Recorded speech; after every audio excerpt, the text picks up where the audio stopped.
And it appears that we are live on this Tuesday evening, November 17th. The year is 2020, in case people forgot, although I think it's impossible to forget this year at this A point. tough year to forget, right?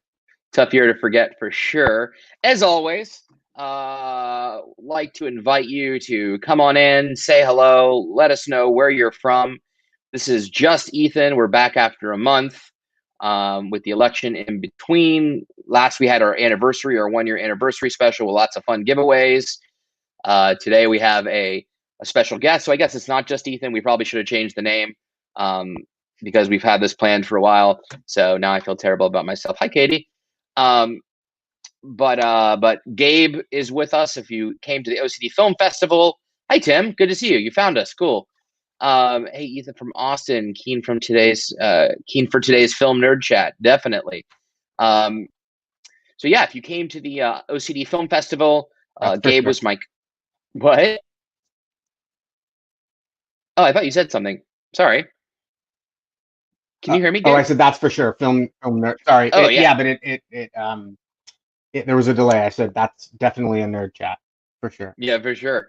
So, as I was saying, if you were here for the OCD Film Festival, you'll recognize Gabe. He co-hosted, also a filmmaker, all around awesome dude. So we thought we'd spend an hour geeking out to film and all the good things that film has to offer, along with mental health and OCD conversation. So we'll start in about 20 seconds or so. Hi, Jennifer. Hi, Dave. Yeah, thank you. I'm glad to be back. Hi, Wolfie in New Hampshire. We have R. We have Nikki in Dublin. What's up, Nikki? It's getting late there. Nick is in Ethan. Nick, hello, Ethan. Nick Toth. What's up, man? Hope you're doing well. So yeah, welcome. Come in, say hello. Thank you. Oh, I thought you were saying welcome to me. We're welcoming everybody else. We're not there yet, man. We're not there. Hello, Edu. Good to see you. And with that, if you're just tuning in, this is just Ethan. You are in the right place. It is not just me, but it is just Ethan. It's deep. It's heavy. Yep. We've got Gabe. It's always reversed. We've got Gabe over here, and we're super excited. It's midnight in Dublin. Hey, Deirdre. Good to see you. Well, thank you for tuning in. It's a midnight showing of just Ethan and Gabe. It's got a good ring to it, I think. I like it. Yeah, I like it too. So quickly, yes, this is OCD in film, mental health in film, but we will also happy to take any questions that you have for us. So by no means is any topic off limits, except we don't talk about medication, as we know. With that, let's get rolling. And continue to please say hi. We will take questions and all the good stuff, just like a regular Just Ethan. So as you know, my name is Ethan. I'm the national advocate for the International OCD Foundation. I am actually a national advocate for the International OCD Foundation, which, as I always say, just means I have OCD. I like to talk about it way too much. This is OCD and mental health on film with my friend and guest, Gabe Wilson. I'll get into Gabe's credentials in 1 second. Quickly, let's just do some brief housekeeping. So this town hall is intended to serve as educational content and is not intended to replace therapy. For treatment-related questions, please be sure to work with your local provider or contact a local clinician. The International OCD Foundation is not a crisis hotline and should not be used if you're in distress or feel unsafe. If you are in crisis or ever feeling suicidal or unsafe, please go to your local emergency room, call 911, or call the suicide prevention hotline at 800-273-8255. What's up, Fran Harrington in the house? Usually behind the scenes. Today he gets a front row seat. Welcome, Fran. As always, we want to be respectful and kind to others. We like to create as safe a space as possible, but always remember this is online, live. It will live on the interwebs for all to see. So always be cognizant of that fact when you ask questions. But in general, this is an open, safe place where you can talk and comment as you feel you must and should and can. With that, I'd like to introduce Gabriel Wilson. So first of all, welcome. Hello, everyone. Thank you. Thanks for having me. So happy to be here. Really excited to see all these people coming in from all over the world. It's pretty awesome. Yeah, for sure. I am super excited as well. And let me give everybody a brief glimpse into who you are, and we could also let you talk yourself, but why? This is way more fun. Gabriel Welsman is a director and producer whose work explores human relationships through a naturalistic and humorous lens. Gabriel's films, short films, often explore themes surrounding mental illness and work to correct misconceptions and achieve accurate representations on screen. His award-winning short film Clean, about a middle school student with obsessive compulsive disorder, was recently acquired by PBS and broadcast around the country. As a producer, Gabriel's film credits include Michael Walker's upcoming feature film Paint, based on a pilot first screened at the Sundance Film Festival, and actor Josh Karas. That sounds good too. You know what? I've worked with him for a long time, and people call him both. So Josh C's directorial debut on Fantasy Cut. Gabriel's also produced and directed commercials for companies such as IBM, Quicksilver, and HarperCollins. In 2019, he graduated with honors from Columbia University's MFA film program, where he was awarded the prestigious Leon Family Film Grant for his thesis film Bulk. In 2020, Gabriel was the recipient of the New England Filmmaker Award at the Rhode Island International Film Festival and a finalist for the SF Film Science and Cinema Filmmaker Fellowship. These are very alliterative places. That is a serious tongue twister. Yeah, it really is. As an educator, Gabriel currently teaches film production and film studies at Hunter College and Columbia University. Needless to say, Gabe is a teacher, he is a doer, he is a thinker, he is creative, and we're very excited to have him. So thank you, Gabe. Thank you for the kind introduction. Well, it's my sincere pleasure. Always great to have a filmmaker, a fellow filmmaker on the stream. So before we dive in, I think it's appropriate that you also have OCD as well, and so I thought. And as many of you know, on these Just Ethans, we get really kind of down and dirty into personal life, raw, real discussions. I usually talk about something going on in my life or going on in current events. So I thought we'd open with maybe a little bit about Gabe's journey with OCD and some of your struggles and where you are now and how you're doing and maybe how it led to film or really anywhere you want to take it. So I'll hand it over to Gabe. For sure.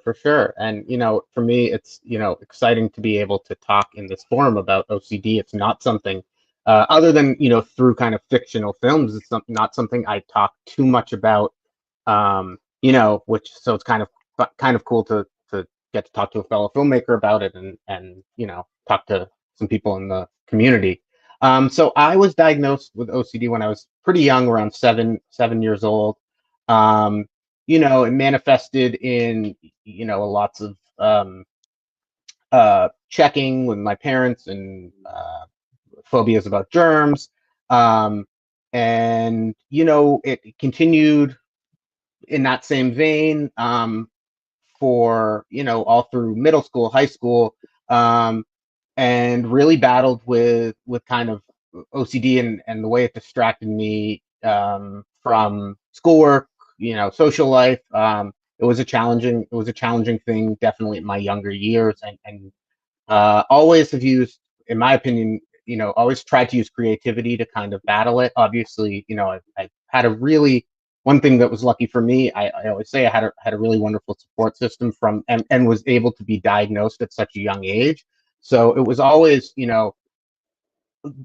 strength in knowing that that's what it was, and then an education for myself and I think my family about OCD, right? Like what is this and how does it manifest? And I think for me, I was lucky to find out about it at such a young age, have a really strong support system, family, friends, doctors, that really gave me an education in mental illness as a whole.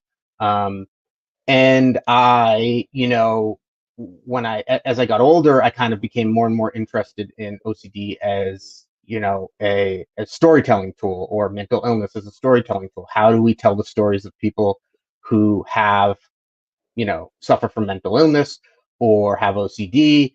And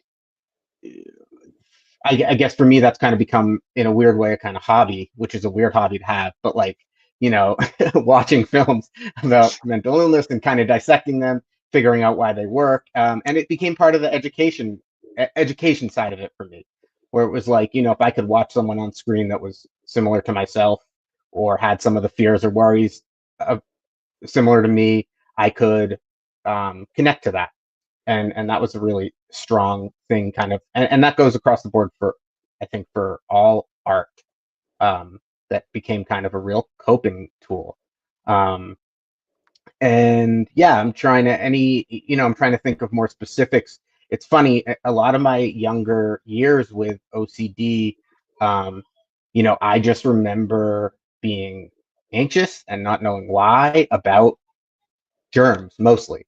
And then as I got older, the compulsions became a little more mature, but it always centered around the same things. And at the same time, just to be frank, like always has been a struggle of like questioning in myself, like, oh, what's OCD, what's just anxiety, what's real, what's not. And I think that that's something for me that I still battle today. And even though I've had all that education and therapy and stuff, I still struggle with kind of like I guess you could say diagnosis, which I think is hard for a lot of people.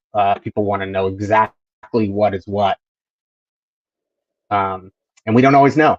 And I think that for me, more recently, just talk about my more recent struggles. That's I think something more that I've been thinking a lot about recently.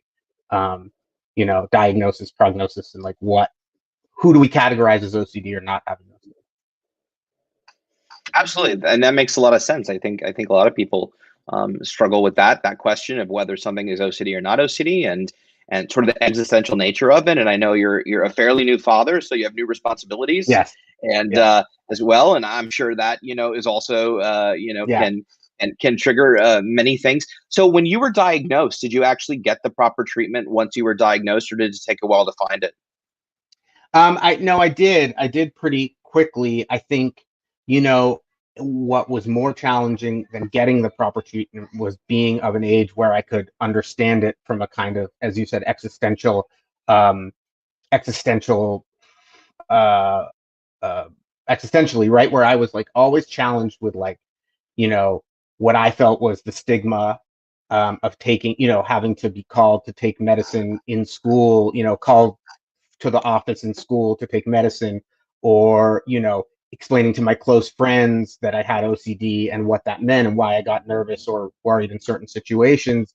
So I did always have the support, and was obvious. I did shift treatments over the years and try new things, but I do think I was very lucky to have a strong support system. I think the bigger challenge was because I was so young, understanding what as a bigger concept, what mental illness is, really that it is, I for many years kind of, to some extent, was like, oh, what's wrong with me? Why am I different? And a big part of, growing up was the education that, hey, this isn't, you're no different. And I always remember my parents telling me that, like, so I always had that, as I said before, kind of strong support system in that way, saying like, um, it's chemicals, it's like a sickness, or however you want to categorize it, that for a young kid is like hard to, as you mentioned, some of the same things I'm trying to teach my son. um we're all different in we're all different, and it can be a good thing. Yeah, absolutely, and I appreciate your honesty and your candor. One last question, then we'll definitely turn to film. I Hmm. know people are like, "Oh, the OCD stuff again," but at any point did it disrupt your life to an extent where functioning was difficult, or have you always been able to manage and move forward and function?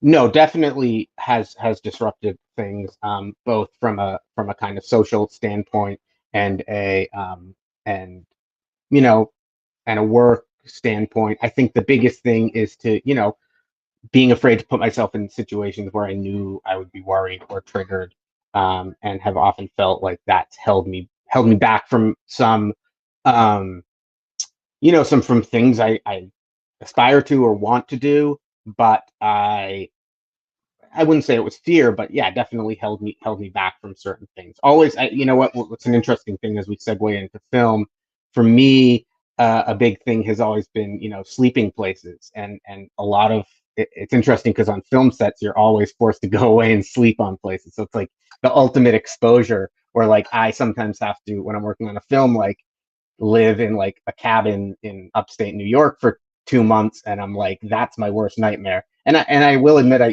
turned things down because I was like, I can't put myself in that situation. Um, and maybe regretted it in the past, and wished I had kind of given myself that exposure.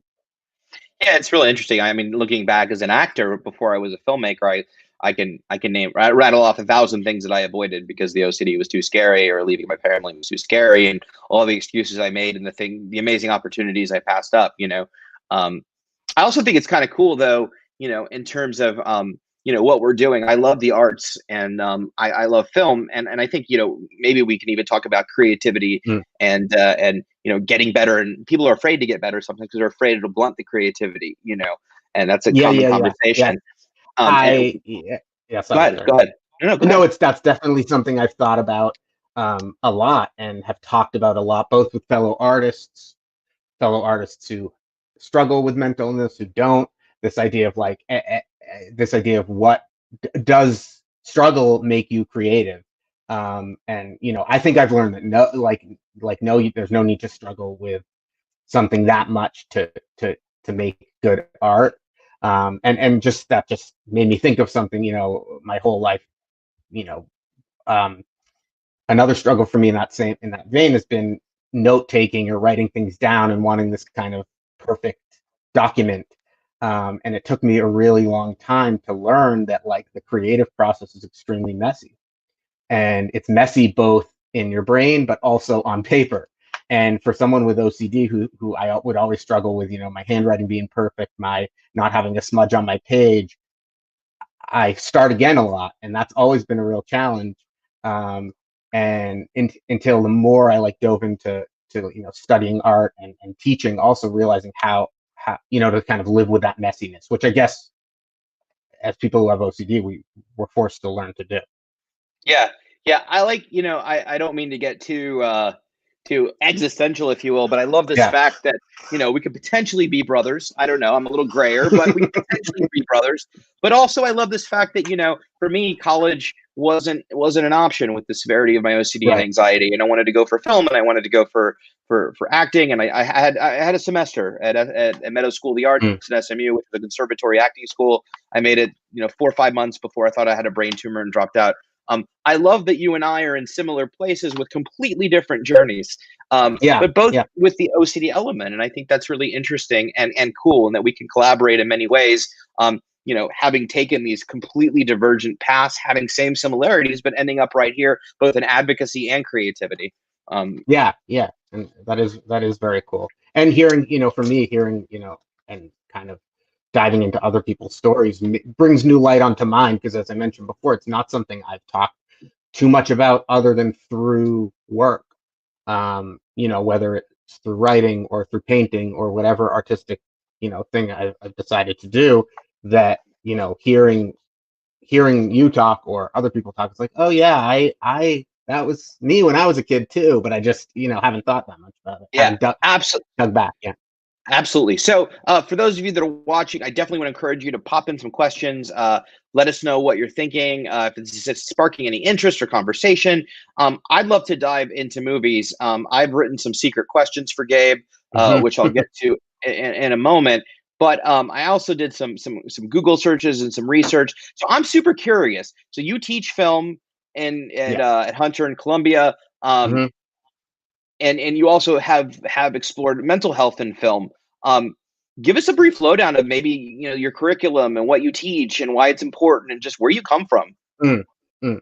Yeah, so I come from, I like to talk a lot about which I think I went to, just to put it all, I went to film school at Columbia uh to do an MFA, and we talk a lot there, well, we talk so much there about this idea of how films make you feel and why they make you feel the way they do.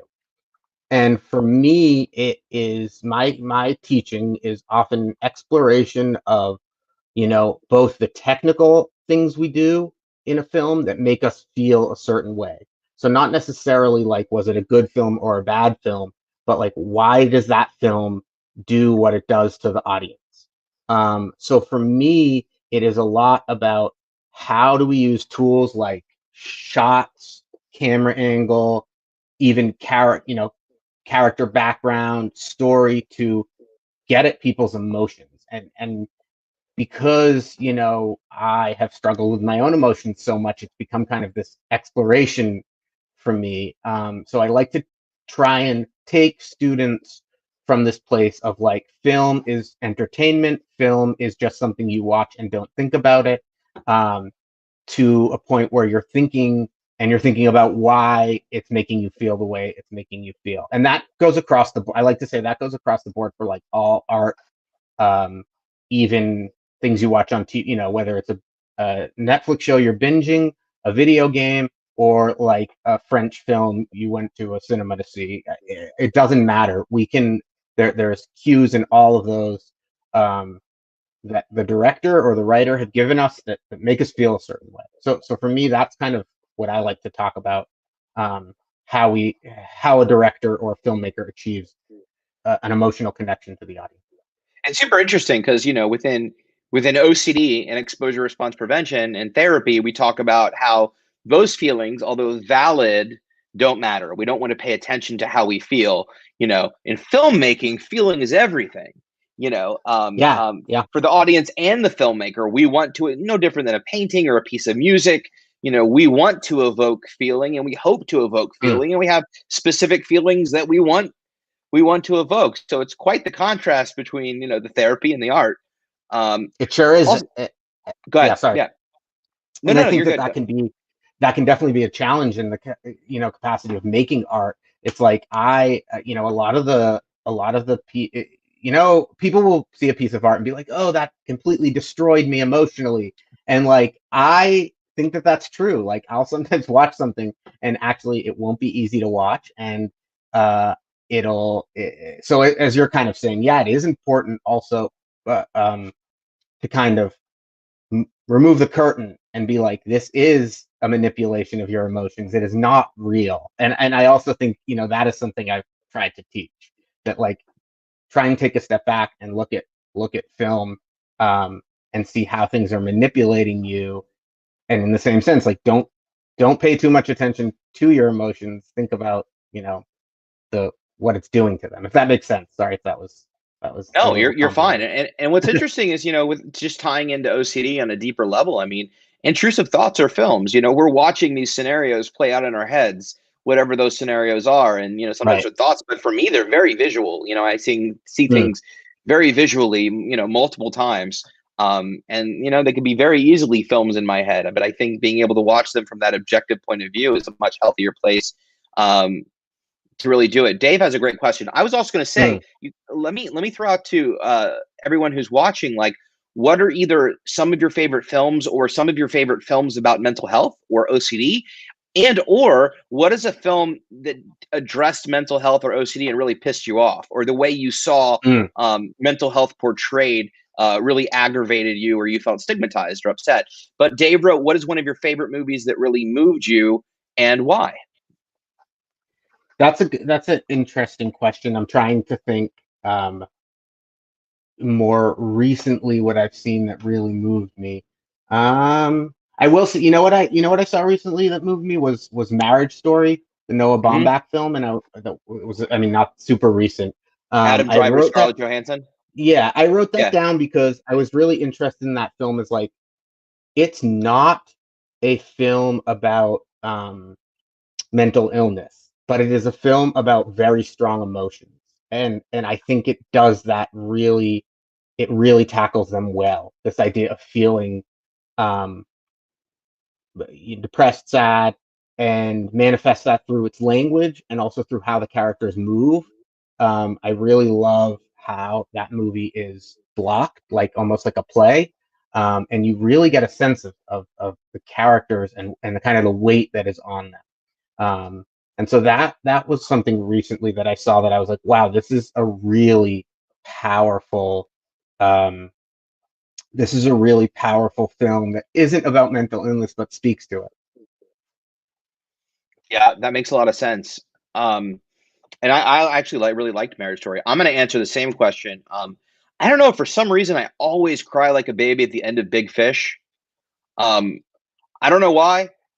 You know, Tim Burton films generally his more original works are better than his remakes and things like that. But For some reason, I love the movie Big Fish, and I cry like a baby at the end of it. It's a screenplay by John August. It's a really brilliant screenplay. Mm-hmm. Um, and for me, just I love the sense of adventure and hearing about a person's life, and at the end, this freedom. Anyway, so but I would ask you, Dave, what is one of your favorite movies that really moved you, and why? I have more questions for you, Gabe, but let's jump to some Sure. people.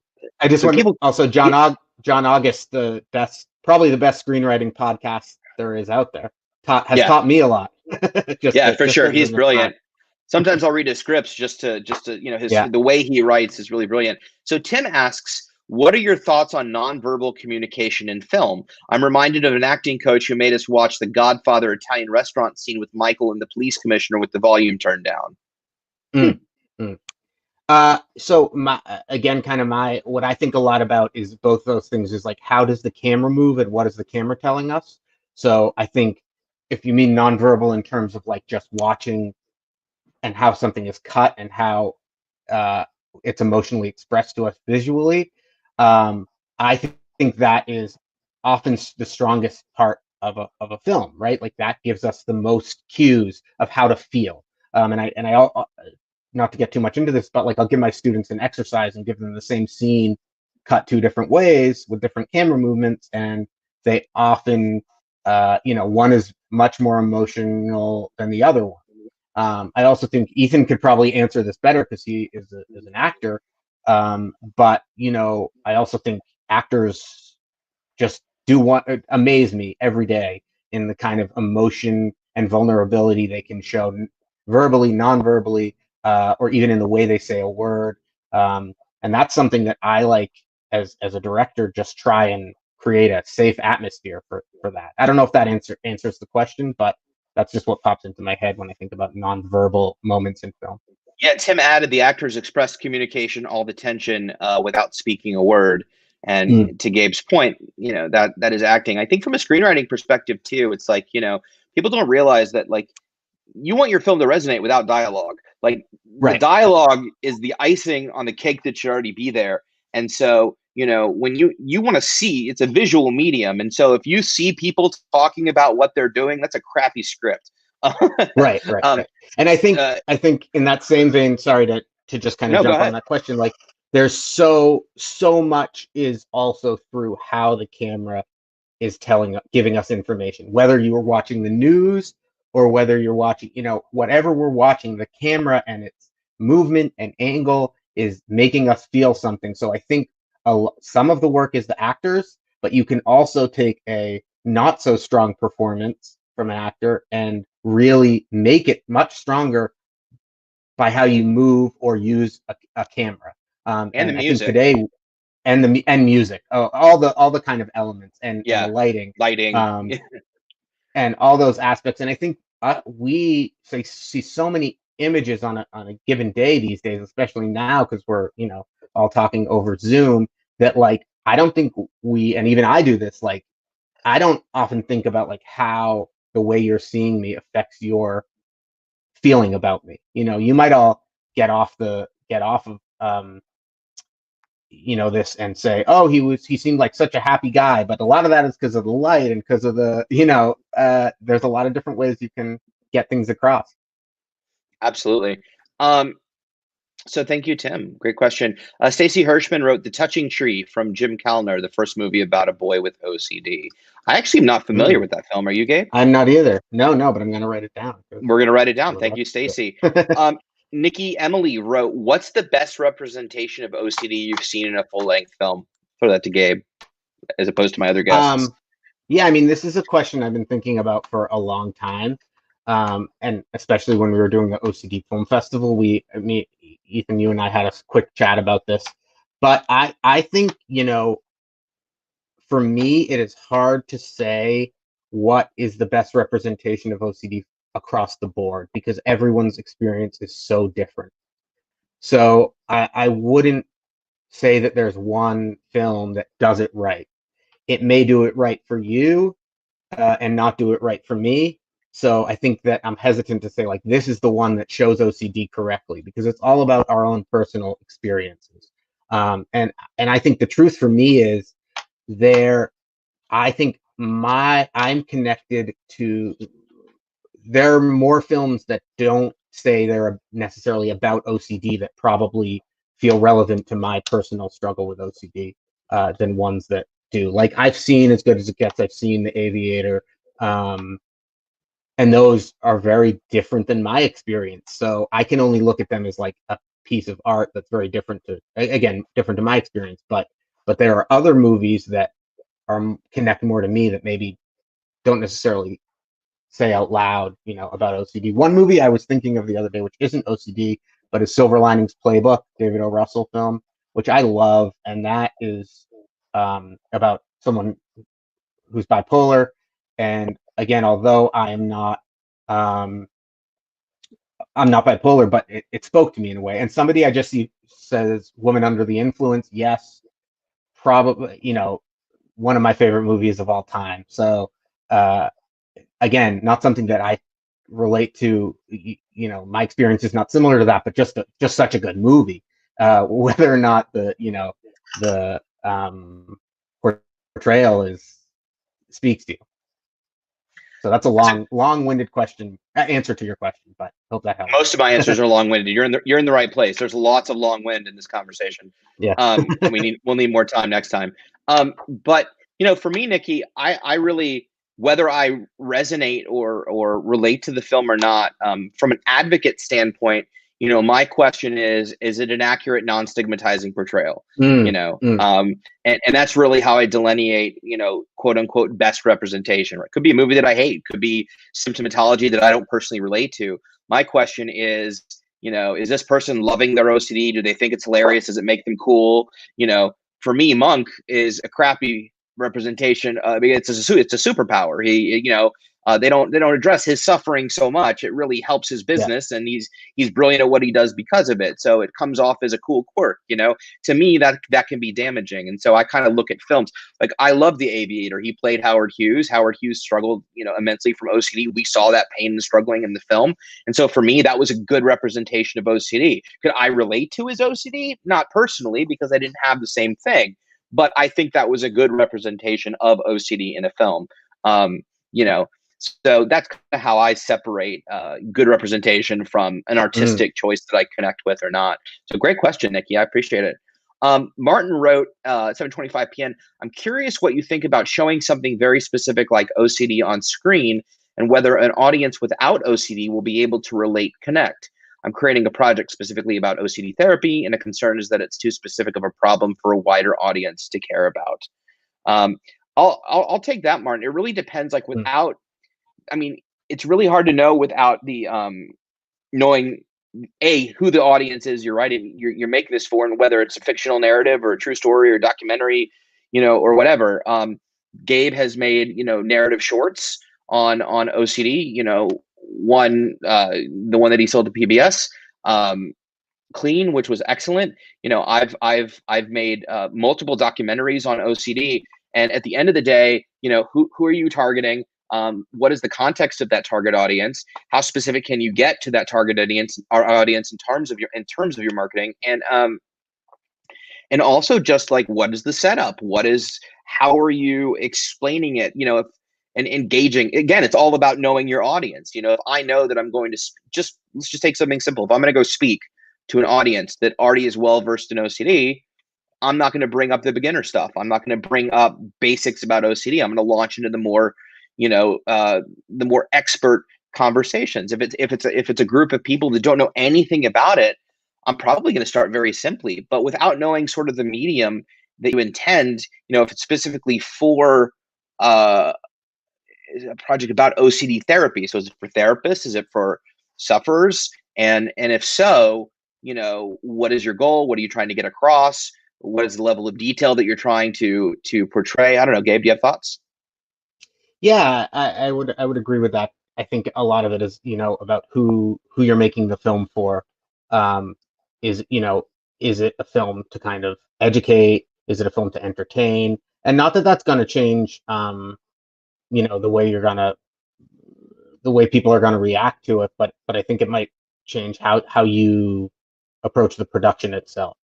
And so I think that, that's something to think about. And also, but also the idea that like, I don't think anything's too specific for film. Like we love uh, the best stories are people we relate to, they like us, but also different, you know. And I think that so specificity is not a problem, and I wouldn't worry about audience too much in that capacity. I mean, absolutely. And, rereading your question, Martin, and sort of being more detailed, creating a project specifically about OCD therapy, and a concern is that it's too specific of a problem for a wider audience. If you're talking about maybe the difficulty people face with engaging ERP or another kind of therapy, I agree with Gabe. I can think of a million movies that aren't related to mental health that are extremely specific within somebody's profession or somebody's hobbies that we know nothing about, and it really doesn't take away. I don't sit there going, "Wow, I don't know anything about that." If the narrative is done right and the messaging is done right and the writing is right, then we learn. We learn as we go, or we go, "What did he say?" and somebody else explains it to us. But regardless, we follow along. And Yeah, I mean, some of the sorry. no, no, go ahead. Some of the best movies are like about things that you're learning about as you watch them, right? Like you go in with nothing, especially documentaries, right? Like you go in with like one expectation. Hey, I think this is going to be this type of movie, and it totally throws you for a loop. And those are the movies we come back to again and again and show other people, because we're learning. So I think part of watching, and again, especially documentaries, is like learning. What can we learn from that? So specificity is not a problem. I actually think it's a good thing about the film.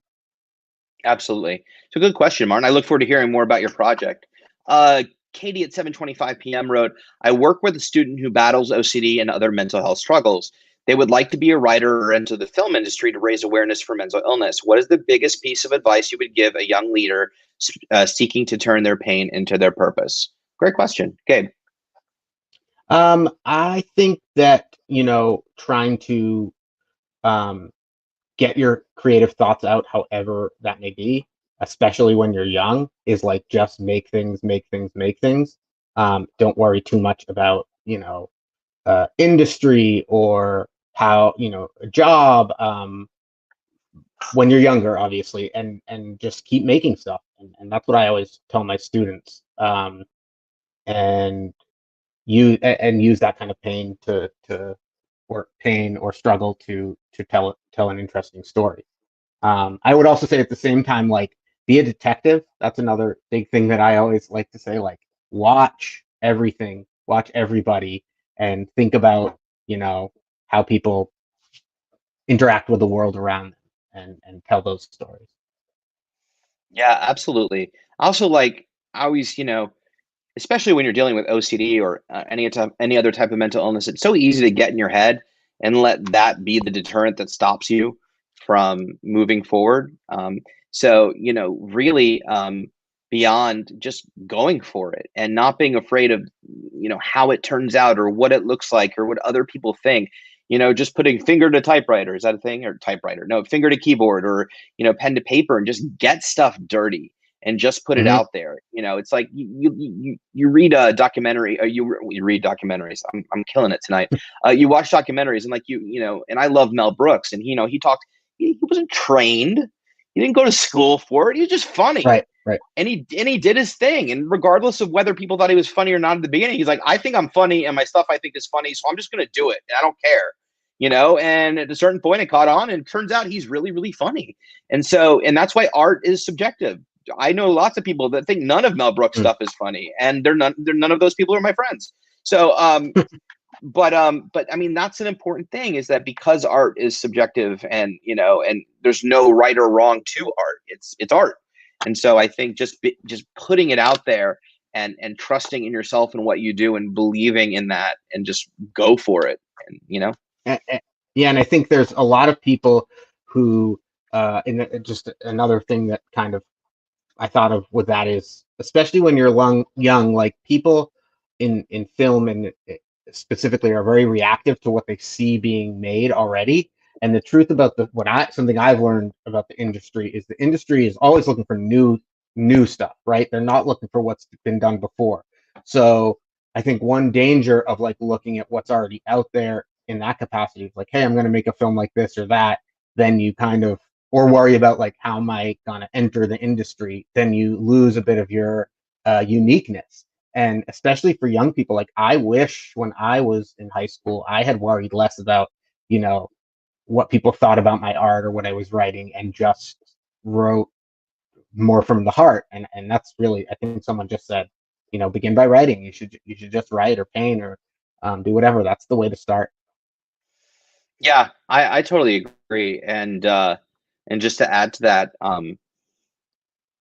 you know, I mean, almost leave the mind out of it, right? It's like it's so easy for me being in the industry to look at the industry and go, where are there gaps? What needs filling? Where can I create something where there isn't a space now, as opposed to writing what I'm passionate about, whether that's out there or not, or writing what I know that I'm passionate about, whether that's out there or not, you know? And I think we can definitely get in our heads and try to steer ourselves away from really what our wheelhouse is. So, Yeah, all like good. I was just an anecdote. I was in a um, pitch meeting the other day where a few people were pitching different films, and half the people pitched coronavirus movies, and the executive there was like, just so you know, like we don't want any coronavirus movies. And you know, I felt really bad for all those people because they had been reactive to what they thought other people were gonna want. And it's the old adage, like we don't know what we want until we see it, right? So you know, that's why we always watch movies and we're like, oh, I wish I had thought of that one. Yeah, you listen, it takes you're gonna get a billion no's, and it's gonna take I mean, this is we've turned into like selling scripts here, but Yeah, um yeah, yeah. but I mean, like I'm working on financing a World War II film right now, and I call HBO and they said we've made 1,000 World War II films and nobody wants to touch it unless it's like this insane story that nobody's ever heard before, that is about somebody that everybody's heard about, and so, but at a certain point, what you got to believe in it. And whether it takes 1 year or 10 years, if you believe in your product and just don't give up, there's no guarantees, but it's worth the journey for sure. Ali Mills wrote, I've been working, actually, above that, Sarah Stein wrote, I know this is a TV show, but what do you think about the OCD, how OCD is portrayed in the TV show Monk? We talked about it a little bit. I don't know. Do you have thoughts on Monk? Did you watch Monk? I've watched a little bit of Monk, but not enough to be to kind of give my opinion on a well-rounded feel, well-rounded description of it. But from I think somebody else actually just said this about as good as it gets. From what I saw in it is that it shows a lot of the behavior of OCD, but not necessarily the emotional journey of OCD. Yeah, And I it's think there's the a lot abs- of films that do that. Yeah. Yeah, it's the absence of pain and suffering. Actually, Down Simon wrote the episode where Monk takes meds and his OCD goes away, but robs him of his talents was the worst, absolute worst. So, easy to cure, but it takes away all your creativity. Yeah. Definitely not something that and again, the problem is, and where we have to be careful with art is that, we're living in a world where OCD is a catchphrase. It's unlike any other mental health or frankly other disease. There's probably a few other examples that anything else. I don't go up to someone who's bald and be like, dude, you look so cancer. You're so cancer today. Or somebody who forgets, and I'm like, oh, don't be so Alzheimer's. But people say like, I'm so OCD. Oh my God, look at me. Stop being so OCD if you're organized or whatever. It's used in our vernacular in such a weird way. And so, unfortunately and fortunately, this medium has a responsibility. At least I feel that way because this is what we do. This is our passion. But we have an opportunity and a platform to really get it right. And at the same time, there's also tons of examples where it's exploited unintentionally. I don't think any of these people try to do it to be mean. They just are uninformed. And with that, Yeah, this is a great that's question. Go ahead, Gabe. oh no, that's yeah, just one thing I wanted to say. Like, I think it's easy to look at a completed project and say like that didn't do it right. That made me feel, which we should comment on those things, but also just want to note, it's so hard to make a film, and it is a group. You're making it with a lot of people, and often a message you are trying to get across clearly can get filtered or watered down and become just the kind of symptoms and we don't see the inner struggle. And I think that's a challenge for any artist, is to like not just show a veneer of what's going on the surface, but to show emotion. But it's hard to do that in a visual medium. Yeah. Right. In a book, it's easier to like say like, this is how I feel. This is what I'm feeling. A character can say that, but in a film, unless they say it, it's very hard to get that. It's also such a weird business because, thousands of people work on a Marvel film, Right. or any major tentpole or studio film. And so it's like, and it's a collaboration, as you said. So you can literally have this massive collaboration. The first draft of the script that was written is never the film that ends up being made. It changes 100 different times. Every person that boards it changes it in some way. And then at the end, they may have the perfect messaging, and then a studio exec comes along and goes, I don't like that part right there. Get rid of it. And that one piece could have been the one thing that explained everything right, and now it doesn't. And it's just this weird collaborative effort. So it would be a lot easier if one person, which, look, if you're Spielberg or you're Tarantino or you're Scorsese, you do have that control all the way through. But for the most part, most of the content is and it's still a collaborative effort, but is governed by many. Ali wrote, I've been working professionally in television for many years, and on so many shows I've been on, there are offensive jokes about OCD, which makes me crazy. What advice do you have as a professional in the industry to combat some of those harmful stereotypes as a member of the crew with OCD? It's a great question. I definitely have some answers. Yeah. But Gabe, if you want to start. Yeah, and I think that goes across the board for like anything that you find offensive on a film as a crew member. It is important to tell somebody. It is important to, especially if you're someone who's representative of that group. I think your voice is important. But I will also say at the same time, it's a challenge. So, I think it may be something more that's like, if you're on set and you find something offensive and you're a crew member, you might say like, okay, that offended me now, but later on, I'm gonna write a letter. And I guess what I want to say is take time before you because sorry, I'm butchering this, because being on set is such a stressful environment. It's not always the best place to right then and there say like, this offended me, but it is very important to speak up. Yeah, Ali, it's a great question. And, honestly, I don't know that the answer is different for you than any other workplace or job situation. I will say that in a creative environment, there's definitely looser tongues. I've been in a writer's room, we call them writer's room rules, where anything goes. You can pitch anything, you can say anything, no judgment, crews, there's definitely like, a lot of comedy and a lot of some inappropriate talk. So with that being said, though, I'm by no means making an excuse for it, by the way. I'm just saying that I understand what you're talking about on a film set. But, I honestly think that the short answer is compassionate education. That's what we always say within advocacy, right? Is if somebody doesn't know or they say a joke, we always want to lead with compassionate education. This doesn't mean that you have to say you have OCD. It doesn't mean that you have to come out and out yourself and say that you struggle and it isn't funny, but you can. And again, I think a pause is good, and really think about, it may upset you. Is this the right time to address it? And really thinking about ramifications and things like that. But just in any other workplace, being able to say something to the effect of, actually, OCD is a really debilitating disorder. And people, actually, when you use that phrase, people don't seek treatment. They they hide further in the shadows. It's very difficult, and you struggle with it a lot. I think those conversations are okay, but it also depends on the circumstances. But we talk a lot about this in workplace and how to address it. No different than, you're in an office and somebody comments on, oh, my desk, I keep it so perfect. Like, I could be really OCD about keeping my desk clean, and lots of people, that I've talked to are very offended by that comment. So the question then becomes, how do I do? What do I address it? Go ahead, Gabe. I know you have thoughts. I was just going to say, I think the challenge is, which I really hear you when you say that, because I have been on a film set where not necessarily I've been offended about something to do with OCD, but been offended by something or thought something was unsafe. And I think one of the problems with, an artistic situation, kind of like what Ethan was saying, it's a little looser, and there's no like HR department to go say like, no, there's not. to go be like, hey, that was offensive, and I'd really like someone to talk to that person, where you can do it anonymously. And that's kind of what I was trying to say, is that like it's something that to really think about what the best way to approach it is, right? Who is the best person to talk to about that?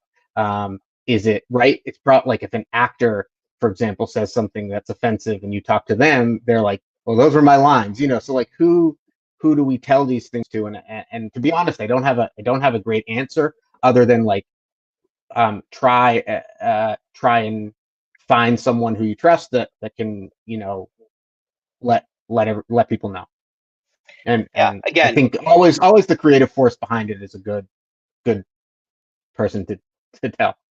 that's a great question, and we also have a lot of good webcasts and podcasts and links on addressing things in the workplace.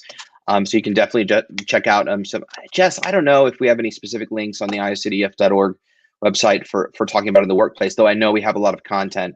But again, compassionate education. At the end of the day, 99% of the people that are saying OCD in a derogatory or offensive way don't know they're doing it. They don't mean it. They really don't know. They're uneducated. So that's why I always say compassionate education. You know, with that, if you feel comfortable, you can always take that one person aside. Don't scold them in front of everybody and say, hey, listen, by the way, you know, I know you probably didn't know this, but OCD is X, Y, and Z. And, you know, if you'd like to learn more, there's this website, check it out, you know. And that's always a good place to start. But, you know, it's an ongoing mission.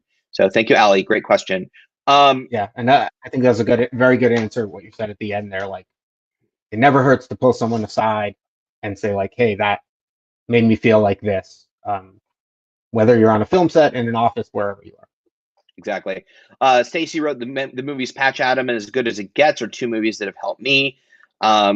Stacy Hirschman, there's two Stacys, all spelled differently. As Will Fabulous in the Shoes of Christopher, I think is my favorite. It's a movie that puts the bully in the shoes of his classmates that has OCD. A lot of people wrote As Good as It Gets, Aviator, as you said, Woman Under the Influence, Adaptation, Pure, Aviators was exceptional. Fran's if I don't get to Fran's question, he may like destroy my next town hall. So, but real quick before, Simon wrote, has there been a believable fictional depiction of a character with OCD on film? I think that's kind of the same response, you know, similar. I think it's a good question, but I think every believability to everybody is based on your own experience. So, you know, I don't think there's anything that across the board would be like this works for everybody. But, you know, for me, there have been personal things like I think we both said The Aviator, like that wasn't my experience, but I love that movie and related to it. Woman Under the Influence, another one that isn't necessarily OCD, but not my experience, but I relate to it. And I think that's really the best answer, that is going to be different for everybody. What is a good representation? Absolutely. And Ali, just so you know, Jess did find a link. If you scroll down to the bottom of the comments, you'll see OCD in the Workplace, iocdf.org blog. Check it out. I think there'll be some good insight there. And I agree with you. You know, like Matchstick Men, I think Nick Cage's portrayal of OCD is really on the money. You know, it doesn't bother me. It's not offensive. It's interesting. It's, you know, and OCD is interesting. It sucks. It ruins lives. But I can also laugh at a lot of the stuff that I've been through. And we even do, you know, every year we've done a panel on, you know, what's so funny about OCD, because there are funny things about OCD. And so, you know, I do think it's okay to portray it in a comedic way. But again, you know, what are the intentions? So great question, Simon, appreciate it. Okay, Fran, let's go ahead and put him up on the big screen. Curious about your thoughts on the trope of mental illness in horror movies as a plot device or almost as the antagonist itself. Great question. I think that's a really, really good question. All you, Gabe. Complex, yeah, and a complex one, because yeah, I mean, I think one thing when we look at horror movies, we like are suspending our disbelief to some extent anyway. Like we're not believing it as truth, right? They're not like a drama. So I think they can get away with a little bit more. But yeah, I actually, from a personal level, don't love, and I always caution my students about this, don't love that trope, that idea of like, mental, like all bad guys are mentally ill and all the good guys aren't mentally ill. And I think that can be dangerous. That can definitely be dangerous. And I remember as a kid seeing some, horror movies and being like, oh, I'm more like the bad guy than I am like the hero. And so I think I don't love it, but again, back to kind of what Ethan said, I think it all is all about how you approach it, right? If you're someone like, I'm going to approach this, and I know what I'm doing, and this is how I'm using this trope, then maybe it's a little bit better than someone who hasn't educated themselves. I think so much of it is about like education for the education of the artist. Like, have you done the research? Do you know what mental illness actually does to people, and that it's in reality not a horror film? And then maybe you have a little more creative license to play around with that. But yeah, I mean, I think that it's a challenging question, and I think what's most important is that people are conscious of what they're doing and how they're using it. I mean, from your experience, I'm actually not a horror fan. I don't have a huge horror library in my collection. I'm trying to work my way through Haunting of Bly Manor on Netflix. I'm watching through 8 Pillows. But I will say, like, it's interesting though, because the horror movies I have seen, like, generally, it's mental illness, but they always default to crazy or some sort of trauma that caused it, some event-based trauma. I haven't seen, like, for instance, like, oh, you didn't hear the story of Jason? He had a 34 in his Y box for his OCD. And it never is specifically like it's bipolar 2 and PTSD. It's more just like, oh yeah, he narrowly escaped a fire and lost his family. He's been burned from the face down, and now he's out to terrorize the rest of the world. Is that true in most horror films? Is there? I mean, I think stuff coming out now is way more nuanced. The stuff that Blumhouse is doing, but in general, broader, is it usually just a traumatic inspired event or some side of just like crazy? I mean, I've definitely seen films that, and I would say deal a lot with abuse, right? As like that is the reasoning behind why somebody does something. But I think one important thing to remember about horror films is like that we don't take, they're not always meant to be taken at their word, right? Sometimes a horror movie may have this character, and it may be, playing with audience expectation or playing with satire. And so I think that like we also have to look at the genre. It's a horror movie. It's not meant to be taken as something that really happened.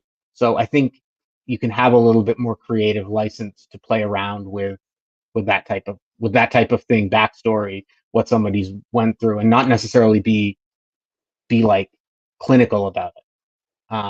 When you're making a drama and you're like, this is a drama and this is a true depiction of what mental illness is like, then I think you have a little bit more of a responsibility to say, hey, why don't I learn about this before I make a movie about it?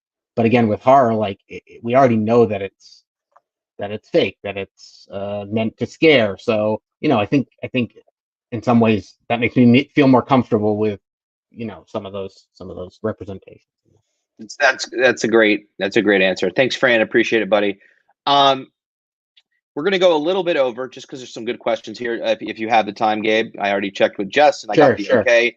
Perfect. I just want to point out Doreen's comment because this speaks directly to your comment about the best depiction of OCD on film, and honestly proves me wrong, which is great. Doreen wrote, "My son with OCD likes Monk. He gets him." And that's pretty interesting because I find Monk really offensive. But I think that, in Doreen's son's case, there's probably, I guess, similarities that he relates to and maybe normalizes the experience a little bit. And, who am I to say that that's a bad thing? So I think that's to your point. That's the great thing about art. As you said, it's subjective. So like we are all going to respond to things differently. I mean, I think there are things that are problematic and like can be worked on across the board, right? Like certain types of representation. But I do think, it's just such a wonderful thing that like two people can have a completely different reaction and it can speak to them in different ways, which is great. It's a great question. We'll probably end on Simon, although I do have a couple questions for Gabe that are quick. So Simon wrote, do your OCD symptoms affect how you watch or create films? Pretty sure I know the short answer to Gabe's question, but we'll go ahead and let him answer anyway. 100%, 100%. And I have to say, with the new, just anecdotally, with the new like streaming services, man, I'm always worried that I'm watching the wrong movie. That this is not the movie that will help me as a filmmaker, and I get very in my head about it, and will even sometimes ask for reassurance in that capacity from a friend or from a teacher, an old teacher, and say like, hey, is this the right, like, should I be watching these movies to learn from, or these movies? So that's one way it's definitely affected me, and streaming has only made that worse, because everything's at your fingertips, and definitely it's affected how I create films in terms of like the subject matters I'm interested in, right? Stories I'm interested in telling, but also from a very practical point, which we were talking about before, which is like the film production is a very challenging, physical and mentally challenging thing where like I'm someone who likes to sleep from from X to X every day, and when I don't get that, I get anxious, and when I'm in production, that's a real challenge and a worry for me. So that's definitely affected how I approach things. Absolutely. I was actually looking for a question somebody asked that I thought was really good, because I was going to say yes, but and I'll find it. To your answer, yeah, it's definitely affected films that I watch. I used to be able to watch anything and loved it, even with OCD. I watched pretty much anything, and then when I got better, there's definitely content that I'm a bit skittish of. Honestly, anything in a mental hospital, I can't watch. Just because been there, don't need to see the film. So I get really triggered by those films. And also, strangely, I used to love medical dramas, and because I had really severe, health anxiety. I don't. It's honestly a very much a backseat OCD symptom for me, but I don't like to watch it anymore. I think before I was always watching it so I could learn to make sure I didn't have something. So it's definitely influenced what I've watched in terms of what I make. Yeah, honestly, turning pain into purpose, as Katie said, I think that becoming an advocate, as my the other half of my life, my non-working life, has completely dictated what I've done creatively, and the content that I've made in the last 4 or 5 years have all been around mental health and OCD. Not the World War II film, but everything else in my life, and so and it definitely, if anything, and I have other projects that I'm working on and want to work on, but it's definitely made me more hyper aware and given me perspective into the kind of films that I want to make and how films may affect people, and how I never would have thought they would have affected them otherwise, and just being mindful of that. So, but and I also, yeah. sorry, and at the same, this kind of goes back to someone talking about a younger person with OCD who was trying to make films, create art. Like, I think also for me, it's really allowed me to like study psychology in a way I never would have before, and allowed me to kind of think about how humans, uh, I guess, be more emotionally sensitive. And I think that that's such an important thing for a filmmaker, for an artist, for all of us, that like, struggling with something or overcoming something or whatever your relationship with OCD is can really help you relate to other people who have, whether they've had challenges or, someone who isn't like you. I think it gives us common ground.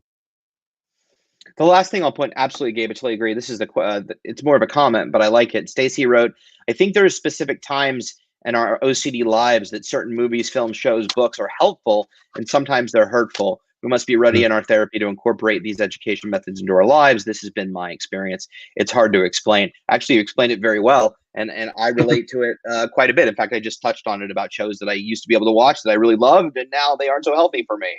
And I'm sure Gabe can relate so far. Real quick, Gabe, I hate this question when people ask me, but favorite movie of all time? Probably currently, I have two. One, Do the Right Thing. I had a feeling you were going to ask this, so I kind of got Do the Right Thing is probably up there, and I will say I love A Woman Under the Influence. Someone mentioned one of my favorite films. yeah, so that's but Do the Right Thing, is probably the film I've studied most. I go back to the most, and just love the filmmaking in it. But I could go on for hours about this topic. No, I know. I always divide it into genres. Like you can't just Yeah, ask. yeah. Right. What is I your mean, I what? also like. Yeah, sorry. No, go ahead. No. I'm good.